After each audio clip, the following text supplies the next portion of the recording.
ஆண்டவரும் உலக இரட்சகருமாகிய இயேசு கிறிஸ்துவின் ஈடேற்ற திருநாமத்தினால உங்களை எல்லாரையும் இயேசு கிறிஸ்துவின் நாமத்தினால நான் வாழ்த்துகிறேன். நம்முடைய ஜபங்கள் ஒரு நாளும் வீணாய் போவதில்லை. அதை நம்ம எப்படி சொல்லலாம்னா, அப்போஸ்தலர் நடவடிக்கைகள் 10ஆம் அதிகாரம் 4ஆம் வசனத்துல வாசிக்கும் போது, அவனை உற்று பார்த்து பயந்து ஆண்டவரே என்ன என்றான். அப்பொழுது அவன், உன் ஜெபங்களும் உன் தர்மங்களும் தேவனுக்கு நினைப்பூட்டுதலாக அவர் சந்நிதியில் வந்துட்டு இருக்கிறது. அல்லேலூயா. இந்த ஒரு வசனம் தான் எனக்கு அந்த அதிகாரம், இப்ப நம்ம 18 நாட்களா இந்த ஒரு அதிகாரத்துல தியானித்து கொண்டிருக்கிறோம். இந்த ஒரு வசனம் என்னை தொட்டது. ஏனென்றால்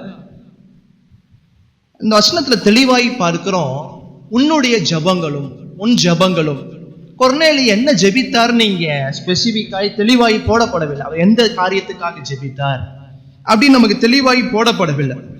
ஆனா அவர் ஜெபித்த காரியம் தேவனுக்கு நினைப்பூட்டுதலாய் அவர் சந்நிதியில போய் எட்டிருச்சு. அல்லேலூயா. இந்த காரியம் புதுசு கிடையாது. நீங்க யாத்திராகமத்திலிருந்து, நீங்க ஆதியாகமத்திலிருந்தே நீங்க பாத்தீங்கன்னா,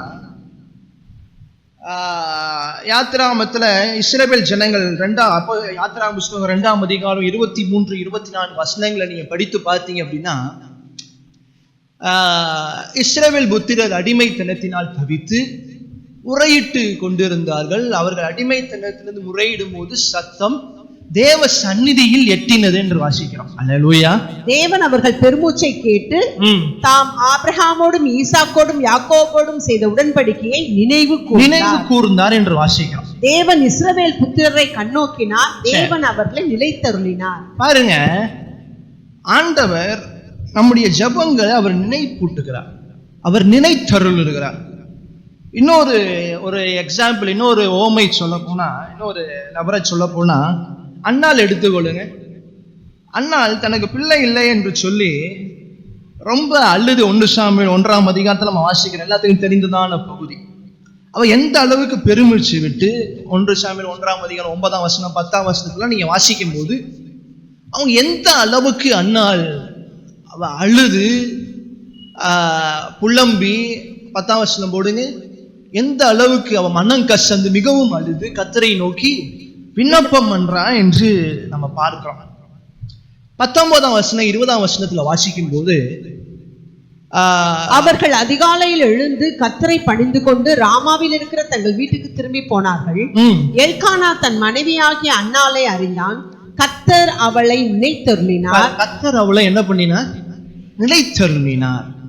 இன்னைக்கு நீங்களும் நானும் பல ஜப குறிப்புகளுக்காக, நம்முடைய தேவைகளுக்காக பல வருஷங்களாய், பல 10 வருஷமா இருக்கட்டும், 15 வருஷமா இருக்கட்டும், பல காரியங்களுக்காய் நம்ம ஜெபித்து கொண்டிருக்கலாம். ஆனா ஒரு காரியம் நம்ம புரிந்து கொள்ள வேண்டும், நம்முடைய ஜபங்கள் வீணாய் போவதில்லை. அல்லேலூயா. நம்முடைய ஜபங்கள் ஆண்டவருடைய சமூகத்துல அது நினைப்பூட்டுதலாய் ஒவ்வொரு நாளும் அது நினைப்பூட்டுதலாய் அறிந்து கொண்டே இருக்குது. எசேக்கியா ராஜாவுடைய வாழ்க்கையில கூட பாருங்க, 15 வருஷத்துல ஆண்டவர் என்ன பண்றாரு? அவருக்கு நினைப்பூட்டி, அவரை ஜபத்தின் மூலமாக நினைப்பூட்டி ஆண்டவர் என்ன பண்றார்? நினைவு கூர்ந்து 15 வருஷத்தை உயர்த்தி தருகிறார். 2 ராஜாக்கள் 20ஆம் அதிகாரம் 1ஆம் வசனத்துல இருந்து 6ஆம் வசனம் வரைக்கும் நீங்க படிச்சு பார்க்கும்போது, அவருடைய ஜபத்திற்கு ஆண்டவர் என்ன பண்றார்? எசேக்கியா ராஜாவுடைய வாழ்க்கைக்கு நினைவு கூர்ந்து ஆயுசு நாட்களை பெருக பண்ணுகிறார். அல்லேலூயா. அப்ப அதே போலதான் இங்க கொர்நேலியோடைய வாழ்க்கையிலையும் பார்க்கிறோம்.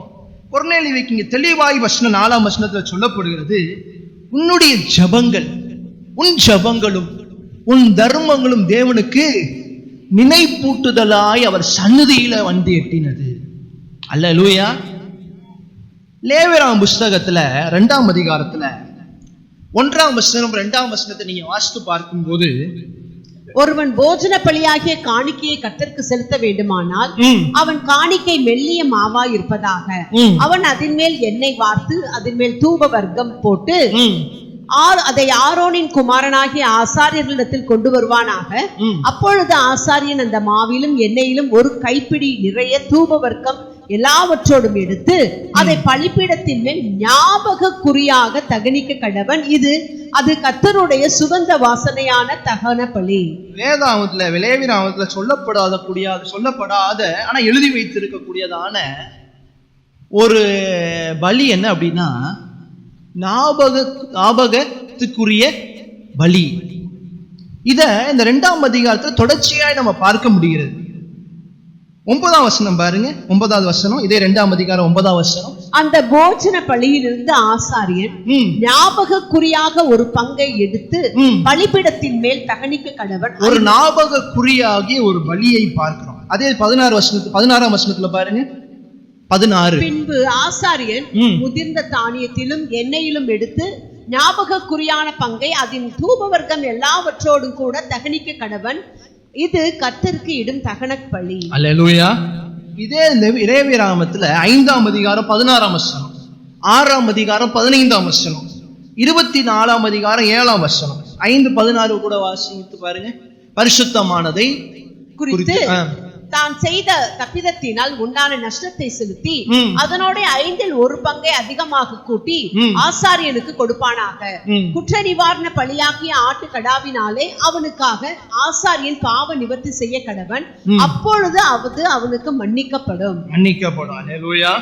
அதே 6ஆம் அதிகாரம், இந்த வசனங்களை மட்டும் சொல்லிட்டு நான் சொல்றேன். 6ஆம் அதிகாரம் 15ஆம் வசனம், 6:15 வாசித்து பாருங்க. Thank you Jesus. அவன் போஜன பலியின் மெல்லிய மாவிலும் எண்ணெயிலும் கைப்பிடி நிறைய எடுத்து போஜன பலியின் மேலுள்ள தூபவர்க்கம் யாவற்றோடும் கூட அதை ஞாபக குறியாக பலிபீடத்தின் மேல் கர்த்தருக்கு சுகந்த வாசனையாக தகனிக்க. இதே 24:7 வாசிக்கலாம். அது என்ன ஞாபக குறியாகிய ஒரு பலி அப்படின்னு ஒரு பலி அங்க இல்ல, தகன பலி இருக்கிறது. அதே போல லேவியராகமத்துல பல பலிகளை பார்க்கிறோம். தானியங்கள் பலிகள் இருக்கிற கிரெயின் ஆஃபரிங், பல பலிகள் நம்ம லேவியராகமத்துல பார்க்கிறோம். இது ஞாபக குறியாகிய ஒரு பலி. இதற்கு என்ன பேர் அப்படின்னு போடப்பட்டிருக்குன்னா மெமோரியல் ஆஃபரிங்.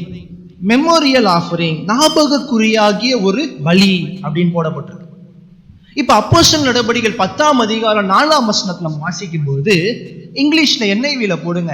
அப்போஸ்தலர் நடபடிகள் 10ஆம் அதிகாரம் 4ஆம் வசனத்துல, உன் ஜெபங்களும் உன் தர்மங்களும் பாருங்க, your prayers and gifts to the poor have come as a memorial offering before God. அல்லேலூயா. ஞாபகக்குரிய பலியாக கர்த்தரிடத்தில் வந்திருக்கிறது. லேவியராகமத்துல பலிகளை எதை செலுத்தினாங்க? ஆட்டுக்கடாக்களையும் பலிகளை எப்பயும் செலுத்தும்படி ஒரு ஞாபகார்த்தத்திற்கு அங்க செலுத்தி வந்ததை நம்ம தொடர்ச்சியா லேவியராகமம் 2ஆம் அதிகாரம் 2ஆம் வசனம், 9ஆம் வசனம், 16ஆம் வசனம், 5:16, 6:15, 24:7 எல்லாத்தையும் ஒரு ஞாபக பலியை ஒன்ன பார்க்கிறோம். இங்க புதிய ஏற்பாட்டுல இந்த ஞாபக பலி எது தெரியுமா? நம்முடைய ஜெபங்கள். அல்லேலூயா. நீங்க தெளிவாகி பார்க்கிறோம், கொர்நேலியுவின் ஜெபங்கள் ஆண்டவருக்கு ஒரு ஞாபக பலியாய். இந்த ஞாபக பலினா என்ன தெரியுமா? இந்த ஞாபக பலி லேவியராகமத்துல எதுக்கு செலுத்துறாங்க தெரியுமா? தொடர்ச்சியாய் பலிகளை செலுத்தி கொண்டே இருப்பாங்க. உங்க பாவங்கள் நிவர்த்தியாக வேண்டும், அவங்க செய்து வந்ததாங்க பாவங்கள் இந்த பலியிடுவதன் மூலமாக அந்த ரத்தம் அவங்க பாவங்களை கழுவும் என்கிறதான பலி தொடர்ச்சியாய் செலுத்தப்பட்டு கொண்டேதான் இருக்கும். ஆனா அந்த ஞாபக பலி எதற்குன்னா, நான் அந்த பலிகள்லாம் செலுத்தி இருக்கிறேன், அந்த பலிகளின் நிமித்தம் என்ன பண்ணுங்க, பாவங்களை மன்னிங்க. அதை ஒரு விஷயாய் ஞாபகப்படுத்த, ஆண்டவருக்கே ஞாபகப்படுத்துவதற்காக யூதர்கள் மூலமாய் செலுத்தப்படுகிற பலிதான் இந்த ஞாபக பலி. அல்லேலூயா. ஞாபகத்துக்குரிய பலி. அப்ப இங்க கொர்நேலியு மூலமாய் பார்க்கிறோம், ஆண்டவரே சொல்றாரு, நீ செய்த ஜபங்கள் எனக்கு ஒரு ஞாபகத்தின் பலியாக என்னுடைய சன்னிதானத்துல வந்திருக்கிறது. எதற்காக? உன் ஜபங்களை கேட்டு உன்னை ஆசீர்வதிப்பதற்காக, உன்னுடைய ஜபத்தை கேட்டு இந்த புறஜாதியின் மத்தியில முதல் ரட்சிப்பை உனக்கு கொடுப்பதற்காக. அல்லேலூயா. அப்ப பாருங்க, நம்ம ஜெபிக்க, அதுதான் நான் ஆரம்பத்துல இருந்தே சொன்னேன், நம்ம ஜெபிக்கிற ஜபங்கள் அது ஒரு ஞாபக பலியாக ஆண்டுடைய சமூகத்துல அதை நினைப்பூட்டுதலாக அவருடைய சமூகத்துல சன்னிதானத்தை என்னாகிக் கொண்டே இருக்கிறது, அது வந்தடைந்து கொண்டே இருக்கிறது. அது ஆண்டவருக்கு நினைப்பூட்டுதலாக கொர்நேலியுவின் ஜபத்தை போல உங்க ஜபமும் எங்க ஜபம், என்னுடைய ஜபங்களும் அது நின்று கொண்டே இருக்கிறது. அது ஆண்டவர் பார்க்கும்போது அதை கண்டிப்பாய் அவர் பதிலளிக்கக்கூடிய தேவனாய் அவர் இருக்கிறார். ஏனென்றால் இதே 10ஆம் அதிகாரம் 31ஆம் வசனத்துல பாருங்க, 10:31, கொர்நேலியுவே உன் ஜெபம் கேட்கப்பட்டது, உன் தான தர்மங்கள் தேவ சந்நிதியில் நினைந்தருளப்பட்டது. அல்லேலூயா. நம்முடைய ஜெபம் ஒரு நினைப்பூட்டுதலான ஒரு பலி. ஏனென்றால் நம்முடைய பிரயாசங்கள், நம்முடைய பாடுகள் ஆண்டவருக்கு தெரியாதா? அப்புறம் ஏன் நம்ம ஜெபிக்கிறோம்? ஆண்டவர் உங்களை காட்டிலும் உங்க இருதயத்தின் சிந்தனைகளை, நினைவுகளை, உங்களுக்கு பிற்காலத்தில் என்ன நடக்க போகிறது, உங்களை எதிர்காலம் எப்படி இருக்க போகிறது, உங்களை படைத்த தேவன், சிருஷ்டித்த தேவன், ஜீவ சுவாசத்தை உங்களுக்கு கொடுத்திருக்கிற தேவனுக்கு எல்லாமே தெரியும். ஆனா நம்ம ஜெபிக்கிற ஜெபம் அது ஒரு விஷயம் என்ன பண்ணுது? ஆண்டவருக்கு நினைப்பூட்டுது. அல்லேலூயா. கொர்நேலியு வாழ்க்கையில் அதுதான் நடக்குது. ஆண்டவர் அவருடைய ஜெபங்களை கேட்டு நினைவு கூர்ந்து யார் அனுப்புறாரு? பேதுருவை அனுப்பி அந்த கொர்நேலியுவின் மூலமாக உங்களுக்கும் எனக்கும், புறஜாதியாகி உங்களுக்கும் எனக்கும், நம்ம போன வாரமே நம்ம தியானிச்சோம், ரட்சிப்பு கடந்து வந்தது. முதல் புறஜாதியின் ரட்சிப்பு இந்த கொர்நேலியு மூலமாக தான். அதே போல ஜெபத்தை பார்க்கிறோம். ஜெபத்துல ஒரு ஞாபக பலியாக ஆண்டுடைய சமூகத்துல இருக்குன்னு பார்க்கிறோம். அதே போல நம்முடைய செய்கிறதான தான தர்மங்கள், ஆண்டவருக்கு கொடுக்கிறதான காணிக்கைகள், அதையும் ஆண்டவர் அவருடைய கணக்கில் அவர் நினைவு கூர்ந்து கொண்டே இருக்கிறார். அல்லேலூயா.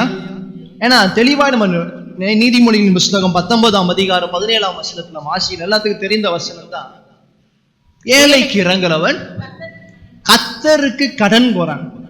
கடன் கொடுத்த ஒரு மனுஷன் என்ன பண்ணுவான்? அதை ஞாபகமா வச்சுக்கிட்டே இருப்பான். கடன் கொடுத்துருக்கிறான், இந்த கடனை என்ன பண்ணணும்? திரும்பி வாங்கணும் என்று சொல்லி என்ன பண்ணுவான்? நினைப்பூட்டுதலாய் ஞாபகத்துல வைத்து கொண்டே. அப்ப பாருங்க, அந்த கர்த்தருக்கு கடன் கொடுத்தத அவர் என்ன பண்ணுவாரா? அவன் கொடுத்ததை அவர் என்ன பண்ணுவார்? திரும்பி கொடுப்பார். நம்முடைய ஜெபங்களும் நீங்க செய்கிறதான தான தர்மங்கள், சபைக்கோ தேவ ஊழியத்திற்கோ தேவ ஊழியர்களுக்கோ செய்கிறதான காரியங்கள் என்ன பண்ணப்படுகிறது? அது நினைப்பூட்டுதலாய் ஒரு ஞாபகக்குறியாக, ஞாபகத்தின் பலியாக ஆண்டுடைய சமூகத்துல அது ஆண்டவர்கள் நினைப்பூட்டுதலாய் இருந்து கொண்டே இருக்கிறது. எதை ஆண்டவர் நினைப்பூட்டுகிறது? இவ்வளோ நாட்களாய், இவ்வளோ ஆண்டுகளாய் ஜெபித்ததான ஜெபங்களுக்கு ஒரு நினைப்பூட்டுதலாய், நீங்க செய்த பலன்களுக்கு எதிர்பாராதபடி, நீங்க எந்த ஒரு எதிர்பார்ப்பும் இல்லாதபடி ஆண்டவர் கொடுத்ததான காணிகளா இருக்கட்டும், ஏழைகளுக்கு செய்த காரியங்களா இருக்கட்டும், அதெல்லாம் ஆண்டவர் பார்த்து கொண்டே இருக்கிறார். கொர்நேலியுக்கு அவர் தெளிவாய் சொல்லுகிறார், நீ செய் உன் ஜெபங்களும் உன் தான தர்மங்களும். அல்லேலூயா. அதனால நமக்கு ஏழையை கொடுத்துட்டு பல நேரங்கள் நம்ம அதனால சோர்ந்து போயிருக்கலாம், இல்ல பல நேரங்கள்ல துவண்டு போயிருந்திருக்கலாம். நம்ம கடனாகவோ இல்லாட்டி ஒரு மிகுந்த தொகையவோ இல்லாட்டி ஏதோ உதவி நம்ம நம்பி செய்தோ அதை நம்ம ஏமாந்து போயிருந்திருக்கலாம். ஆனா இங்க நமக்கு ஏமாற்றமா இருக்கலாம். ஆனா ஆண்டுடைய சந்நிதியில அது ஏமாற்றம் கிடையாது. அவர் நினைப்பூட்டி அவர் வச்சிருக்கிறார், அவர் நினைவு கூர்ந்திருக்கிறார். சபைக்கு செய்கிற காணிக்கைகளோ, நீங்க ஊழியர்களுக்கு செய்கிற காணிக்கைகளோ, அவர் அதை நினைப்பூட்டுதலாய் வைத்திருக்கிறார். அதற்குண்டான கண்டிப்பான பலனையும் ஆசீர்வாதத்தையும் கொர்நேலியு எப்படி பெற்றுக்கொண்டானோ அதே போல நீங்களும் நானும் பெற்றுக்கொள்வோம். அல்லேலூயா. எல்லாம் எழும்பி நிற்போமா? எல்லாம் எழும்பி நிற்போம். தகப்பனே மக்கு ஸ்தோத்திரம்.